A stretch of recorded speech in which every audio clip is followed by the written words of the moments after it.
Hello friend. Ram Ram नमस्कार। कैसे हैं? एकदम बढ़िया। ई देखिए, हम भी आ गए बढ़िया सा इंटरव्यू लेके। उसे बताएं, अब तक हम है ना कलाकारों से मिलते आए हैं, ठीक है, और हम्म। प्रोड्यूसर से मिलते आए हैं।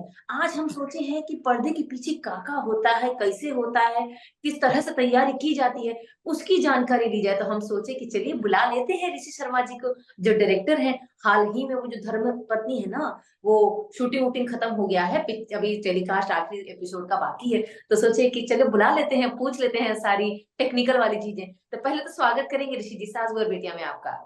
जी, thank you so much, thank you. कैसे हैं आप? पहला सवाल यही रहेगा। मैं एकदम अच्छा हूँ जी, मीनू जी। अरे वाह। अच्छा, एक बात बताइए। देखिए, जी। हमारे दर्शक है ना, बड़े मतलब बेसब्री से जानना चाहते हैं कि शूटिंग कैसे होती है, कैसे तैयारी की जाती है, पहला एपिसोड जो आता है उसके लिए क्या क्या तैयारी होती है, कैसे। उनके दिमाग में बहुत सारे सवाल हैं। तो आपसे जानना चाहेंगे, अगर मान लीजिए कोई नया सीरियल आता है, तो उसकी तैयारी शुरुआती दौर से बताइएगा, उसकी तैयारी कैसे कैसे कैसे होती है। पहले तो एक कैरेक्टर डिसाइड होता है कि कौन सा कैरेक्टर कैसे बिहेव करेगा, कैसे उसका मैनरिज्म कैसे होगा। पहले ये डिसाइड किया जाता है। उसके बाद शूट स्टार्ट होने से पहले वर्कशॉप्स होती हैं कुछ। तो वर्कशॉप्स में उनके कैरेक्टर को लेके कैसे वो परफॉर्म करेंगे, कैसे वो डायलॉग डिलीवरी करेंगे, कैसे वो बोलने का अंदाज कैसा रहेगा, चलने का अंदाज कैसा रहेगा, मैनरिज्म टोटल उनके ऊपर वर्क किया जाता है।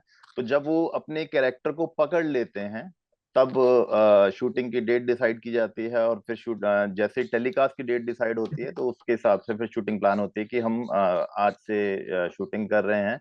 और शुरुआती दिनों में जो कैरेक्टर्स होते हैं वो काफी उनको भी जो कैरेक्टर्स होते हैं उनको दिक्कत आती है कि क्योंकि उनके लिए एक नया कैरेक्टर होता है। तो बट धीरे धीरे बिल्कुल। अपने अंदाज में, अपने कैरेक्टर में वो ढल जाते हैं। तो फिर धीरे धीरे धीरे सब चीजें होनी शुरू हो जाती हैं और फिर अपने जो कैरेक्टर को वो प्ले करना शुरू करते हैं। और बस यही प्रोसेस होता है शुरू में। देखिए, ये तो आपने कलाकारों का बता दिया कि उनको थोड़ी बहुत दिक्कतें आती हैं। देखिए, कलाकारों को तो दिक्कतें आती आती हैं, लेकिन पर्दे के पीछे जो पूरी कलाकारी कर रहे हैं उनको भी दिक्कतें आती हैं। जी। सही कहे कि नहीं? नहीं, बिल्कुल सही कहा आपने। शुरू शुरू में दिक्कत आती है क्योंकि जो कैरेक्टर उनको बताया जाता है कि कई बार वो नहीं पकड़ पाते हैं, तो उनको समझाना पड़ता है शुरू में कि ये ऐसा कैरेक्टर है, ये कैरेक्टर ऐसा नहीं करेगा, ऐसे नहीं चलेगा, ऐसे नहीं बोलेगा, ये वर्ड्स नहीं बोल सकता, ये इस तरह से डायलॉग डिलीवरी होगी। तो शुरू शुरू में दिक्कत आती है। प्लस शूटिंग जब किसी सेट पे की जाती है तो सेट भी नया होता है, लोकेशन नई होती है। तो कैमरा एंगल्स डिसाइड करने में थोड़ा सा होता है, क्योंकि जब शो चल जाता है तो पता ही होता है कि हमें कहाँ कहाँ पर कैसे कैसे शूट करना है। तो शुरू शुरू में हर किसी का रूम डिसाइड करना होता है, हर किसी का मतलब हॉल होता है। तो जो टेक्निकल भी थोड़ी थोड़ी नई चीजें होती हैं हमारे लिए। तो शुरू शुरू में प्रॉब्लम्स आती हैं, लेकिन धीरे धीरे धीरे जैसे कैरेक्टर अपने कैरेक्टर में ढल जाते हैं, डायरेक्टर अपने डायरेक्शन में ढल जाते हैं फिर। बिल्कुल सही अच्छा, एक चीज और जानना चाहेंगे। ये जो इतने बड़े बड़े गज गज भर के जी। कमरे दिखाए जाते हैं, वाकई वो गज गज भर के कमरे होते हैं या वो कैमरे का कमाल होता है? आ, कुछ कुछ नहीं, काफी कैमरे का कमाल होता है। इतने बड़े कमरे होते नहीं हैं। और कुछ लेंसेज होते हैं उसमें जो उसी कमरे को इतना बड़ा दिखा देते हैं। और जो कुछ लाइटिंग का बहुत कमाल होता है, क्योंकि किसी भी एक्टर को बहुत अच्छा दिखाने के लिए, सुंदर दिखाने के लिए लाइटिंग का बहुत कमाल होता है। तो जो सिनेमाटोग्राफी बहुत मैटर करती है किसी भी सीरियल के लिए। बिल्कुल सही। अच्छा, आप अपना एक्सपीरियंस बताइए धर्मपत्नी की टीम के साथ, शुरुआती दौर से लेकर अब तक आपका जो सफर रहा है वो कैसा रहा है? मेरा सफर तो बहुत अच्छा रहा है शुरू से ही। जब मैंने ज्वाइन किया ये शो तो सारे कैरेक्टर्स जो थे, मुझे जब मैंने ज्वाइन किया ये शो तो सारे कैरेक्टर जो अपना अपना अपना जो काम कर रहे थे ऑलरेडी। तो मैंने जैसे ज्वाइन किया तो मैंने अपने हिसाब से, क्योंकि हर हर एक डायरेक्टर का अपना एक पॉइंट ऑफ व्यू होता है, हर एक विजन होता है, तो मैंने अपने हिसाब से वो उस काम करना शुरू किया। तो शुरू शुरू में थोड़ा सा जेल होने में वक्त लगा, 2-4 दिन, लेकिन फिर हम लोग ऐसे जेल हुए कि एक दूसरे को समझ पाए, एक दूसरे को कैसे ट्रीट करना है, कैसे गाइड करना है, कैसे उनको डायरेक्शन देनी है। तो जैसे ही हम लोगों में जो हम लोग एक दूसरे से जेल हो गए, तो फिर तो पता ही नहीं चलता था, ऐसा लगता था कि हम शूटिंग नहीं करते हैं, बस जाते हैं और फन करते हैं, और बस अच्छे सीन्स निकल के आते हैं और हमारी शूटिंग हो जाती है। कलाकार एक किरदार निभाता है, निभाता चला जाता है, दर्शकों के दिल में छा जाता है। फिर एक ऐसा मोमेंट आता है कि वो छोड़ देता है, फिर उसी किरदार के लिए नया कलाकार आता है। फिर दर्शक उसको धीरे धीरे धीरे धीरे अपना पाते हैं। ठीक है, कहते हैं ना, नया किरदार, नए कलाकार को अपनाना बड़ा मुश्किल होता है। लेकिन पर्दे के पीछे डायरेक्टर्स भी चेंज होते हैं, प्रोड्यूस मतलब, है ना, सही कही कि जी नहीं? बिल्कुल। और कैमरामैन भी चेंज होते हैं। तो वो हमें पता ही नहीं चल पाता है कि भैया यहाँ चेंज हुए हैं कि नहीं हुए हैं। ये जानना चाहेंगे, ये कैसा कमाल है? मतलब कहते हैं, आप पुराने डायरेक्टर से ट्रेनिंग लेते हैं या फिर आप ढल जाते हैं आप, या कोई जादू चल जाता है आप लोगों के ऊपर? अगर मैं एक्टर्स की बात करूं, तो एक्टर्स जो होते हैं वो अपने कैरेक्टर्स को, उनको पता होता है कि उनको कैरेक्टर्स को कैसे करना है। बट जब डायरेक्टर कोई चेंज होता है, तो एक्टर्स के लिए थोड़ी सी डिफिकल्टी होती है उनके साथ जेल होने में, क्योंकि हर डायरेक्टर का एक अलग तरीका होता है शूट करने का। अलग बिल्कुल। तरीका होता है कि उसको कैसे एग्जीक्यूट करना है उस सीन को। तो जो एक्टर्स होते हैं वो जल्दी ग्रैस्प कर लेते हैं इस चीज को कि हाँ, अकॉर्डिंग टू जो डायरेक्टर्स, क्योंकि मोस्टली जो एक्टर्स होते हैं वो डायरेक्टर्स एक्टर होते हैं, तो वो उनको बहुत ज्यादा कुछ फर्क नहीं पड़ता, they follow what director says. But director के लिए क्या होता है, जब डायरेक्टर को एक नया शो दिया जाता है, तो उसके लिए क्या होता है कि वो कुछ पुराने एपिसोड्स देख लेते हैं शुरू करने से पहले, ज्वाइन करने से पहले। तो उनको पता चल जाता है कि इस शो में टेकिंग कैसे है, कैसे शॉट्स लिए जाते हैं, या इसका कैरेक्टर्स कैसे हैं। तो कैरेक्टर को समझ के, उस शो के पैटर्न को समझ के एक डायरेक्टर शो ज्वाइन करता है। और क्योंकि डायरेक्टर ऑलरेडी समझ चुका होता है उस शो के पैटर्न को और उस शो के कैरेक्टर्स को, तो जब वो अपनी डायरेक्शन शुरू करता है, तो ऑडियंस को पता नहीं चलता कि डायरेक्टर चेंज हुआ है वहां पर। तो ये कहते हैं सबसे ज्यादा मेहनत मेहनत वाला काम है, क्यों, सही कही कि नहीं? हाँ जी, बिल्कुल सही कह। अच्छा देखिए, अब तो ना देखिए, जैसे जैसे अगर हम कहानियों की बात, कहानियों में बदलाव आ रहे हैं। ठीक है, कलाकारों की एक्टिंग में बदलाव आ रहा है। अब कहीं ना कहीं रियलिस्टिक पर फोकस किया जा रहा है। ठीक है, तो कैमरा में भी बदलाव आए हैं। पहले कैमरा जी। कैसा था, अब का कैमरा कैसा है? पहले डायरेक्शन अलग था, अब का डायरेक्शन अलग है। तो जानना चाहेंगे, ये जो बदलाव आए हैं, आप जानना चाहेंगे आपको कैसे लगे ये बदलाव, और अब का बदलाव कैसा लग रहा है? बदलाव तो आया है, काफी टेक्नोलॉजी में काफी बदलाव आया है। आज से 12-15 साल पहले जब हम शूट करते थे, तो मोस्टली एक ही कैमरा होता था, एक कैमरा से ही हम लोग शूट करते थे, एक या मैक्सिमम दो होते थे। तो उसमें हम्म। बहुत सारी चीजें एक या दो कैमरा के हिसाब से करनी होती थी। तो आज मिनिमम 3 कैमरा होते हैं, मिनिमम 3, 4, 5, 6 भी होते हैं कैमरा।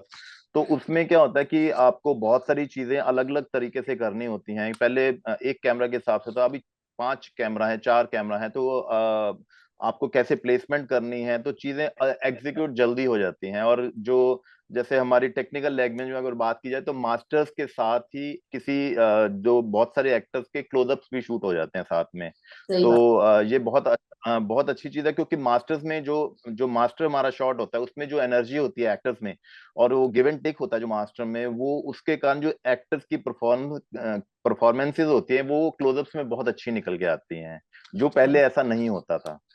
और बाकी जो टेक्नोलॉजी जो चेंज हुई, लाइट, पहले जो जो कैमरास होते थे वो बहुत सेंसिटिव होते थे, उसमें लाइटिंग बहुत ज्यादा करनी पड़ती थी। आजकल क्या है, जो जो कैमरास है उसमें इतनी ज्यादा लाइटिंग नहीं करनी पड़ती, सेंसिटिव कैमरास हैं, और जल्दी कम लाइट में भी अच्छा शूट कर हो जाता है उनमें। अच्छा, और एक चीज और जानना चाहेंगे। देखिए, हमारे दर्शक ये पूछते हैं कि ये जो टीवी की सास बहुएं हैं ना, सास बहू और बेटियां जो हैं टीवी की, वो इतनी खूबसूरत, मतलब सोते के उठते के साथ ही खूबसूरत दिखती है, और सोती है तब भी खूबसूरत दिखती है। तो ये जो खूबसूरती का राज है, क्या ये खूबसूरती का राज के पीछे मेकअप के साथ साथ ये लाइटिंग भी है? लाइटिंग का तो बहुत ज्यादा कमाल है इसमें, मैं तो ये बोलूंगा। हम बाकी मेकअप का भी उतना ही कमाल है कि क्योंकि जो उनको सुंदर दिखाने के लिए मेकअप मेकअप का बहुत बड़ा हाथ होता है, और लाइटिंग का बहुत बड़ा हाथ होता है। बाकी ये जो उठते बैठते सुंदर दिखती हैं, क्योंकि उनको उन लोगों को उनको एक पर्टिकुलर व्यू में देखने की आदत होती है, पर्टिकुलर उसमें देखने की आदत होती है, तो इसलिए उनको वैसे ही दिखाया जाता है कि जब वो सो रही हैं तब भी उतनी ही वैसी ही सुंदर दिख रही हैं, जब उठ रही हैं तो तब तब भी वैसे ही सुंदर दिख रही हैं, क्योंकि वो लोगों लोगों को वही चीज देखनी अच्छी लगती है। बिल्कुल सही कहा। देखिए हर चीज में बदलाव आया है, ना सिर्फ टेक्निकल चीजों में बदलाव आया बल्कि मेकअप में भी बदलाव आया है। जी और अब तो बिल्कुल बिल्कुल। दर्शक बहुत जल्दी पकड़ भी लेते हैं कि ज्यादा हुआ है कि कम हुआ है। अच्छा एक चीज और, हाँ एक सीरियल में ना हाँ बहुत सारी चीजें होती हैं, इमोशंस होता है, ड्रामा होता है, हंगामा होता है, और डायरेक्टर को हमें लगता है सारे ही एपिसोड्स पसंद आते हैं, कैसे फिल्माते वो हैं। लेकिन हम आपसे जानना चाहेंगे ऋषि, आपको सबसे मजा कब आता है, कौन सा सीन फिल्माने में ज्यादा मजा आता है, एक्शन वाला या इमोशनल वाला या नाच गाना वाला? मेरा जो हमेशा से जॉनर रहा है वो फैमिली ड्रामा रहा है, और रोमांटिक जो सीन्स होते हैं वो मुझे शूट करने में बहुत अच्छा लगता है। प्लस जो जब डांस सीक्वेंसेस आते हैं, सॉन्ग सीक्वेंस आता है, वो बहुत मजा आता है करने में। जब ये फाइट सीक्वेंस आता है वो थोड़ा सा टफ होता है शूट करना, क्योंकि उसमें थोड़ी सी डिफिकल्टी होती है, टेक्निकल डिफिकल्टी होती है, बट उसमें भी बहुत मजा आता है। और मेरा जो फेवरेट जॉनर है वो तो फैमिली ड्रामा और रोमांटिक सीन्स, ये मेरे फेवरेट जॉनर है, मुझे बहुत मजा आता है करने में। अरे वाह! अच्छा, आपसे जानना चाहेंगे मतलब धर्मपत्नी के अलावा आपने देखिए बहुत सारे सीरियल्स किए हैं। दर्शक सिर्फ़ कलाकारों को जान पाते हैं, लेकिन पर्दे के पीछे कितना काम होता है उन लोगों को नहीं पहचान पाते हैं। तो हम आप ही के मुँह से सुनना चाहेंगे कि आपने कौन-कौन से देखिए हमें एक आध पता है, गुम है किसी के प्यार में, मतलब ऐसे बड़े-बड़े सीरियल्स किए हैं। तो आप अपने दर्शकों को बताइएगा कि आपने कौन-कौन से सीरियल्स किए हैं और कौन-कौन से सीन्स आपको उनमें सबसे ज़्यादा अच्छे लगे हैं, फिल्माते हुए?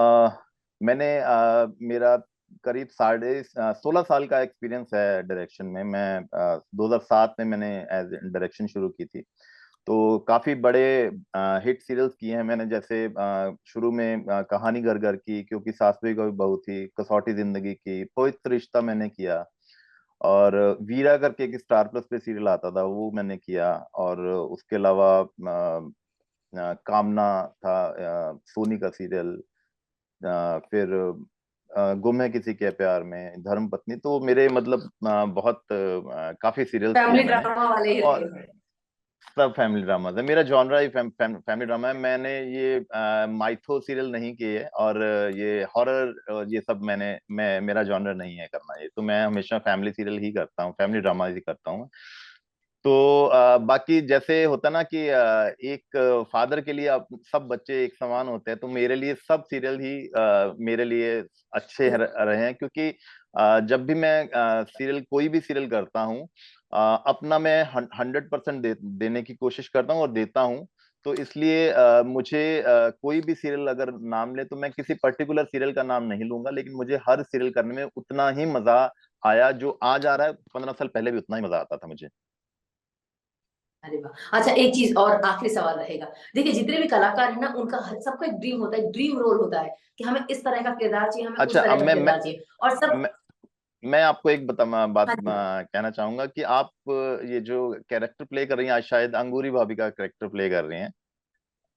नहीं, नहीं ये मीनू मौसी हैं और ये थोड़ी-सी अलग हैं। ये अच्छा बुंदेलखंडी भाषा बोलती हैं। अच्छा, क्योंकि मैं बताना चाहूंगा कि जो अंगूरी भाभी है उसमें जो शिल्पा शिंदे जो कैरेक्टर बहुत फेमस हुआ था उनका, उनके साथ वो मेरे शो की हीरोइन थी, जो जिसका शो मैंने मायका का नाम लिया अभी, उस सीरियल की हीरोइन हाँ, थी। और मायका।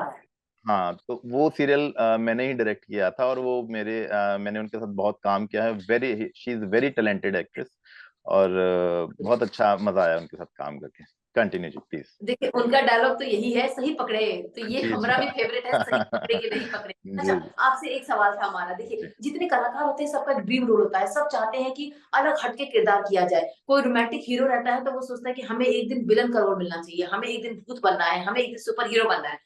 आपने कहा कि आपका फैमिली ड्रामा जॉनर है, इसके अलावा आपका ड्रीम डायरेक्शन क्या है? मतलब किस तरह का डायरेक्शन करना अभी आप मतलब कहते हैं हर सबकी इच्छा होती है, आपकी भी कोई ना कोई इच्छा होगी ही डायरेक्शन के मामले में? डायरेक्शन के मामले में मतलब एक्चुअली क्या है कि ऐसा कोई पर्टिकुलर वो तो नहीं है कि, लेकिन आई होप कि जो भी मुझे सीरियल आगे जो मैं करूंगा उसमें मेरा जो फेवरेट आ ही जाएगा अपने आप। कोई ऐसा फेवरेट तो नहीं है मेरा। मेरा जॉनर, जैसे मैंने बोला कि मेरा फेवरेट जॉनर है फैमिली ड्रामा, मैं यही करता हूँ और आगे भी मुझे मिलते रहेंगे, और जो मुझे मिलेगा वो मैं अपना 100% दूंगा उसमें। और बाकी अगर कैरेक्टर्स की बात करें, एक्टर्स की बात करें, तो मेरे फेवरेट हैं जिनके साथ मेरा ड्रीम है काम करना। जैसे सीनियर एक्टर्स में, एक्ट्रेस में बात करें तो सुप्रिया पिलगांवकर जी, उनके साथ मेरा काम करने का ड्रीम है, मेरा बहुत पुराना ड्रीम है, मैं उनके साथ काम करना चाहता हूँ।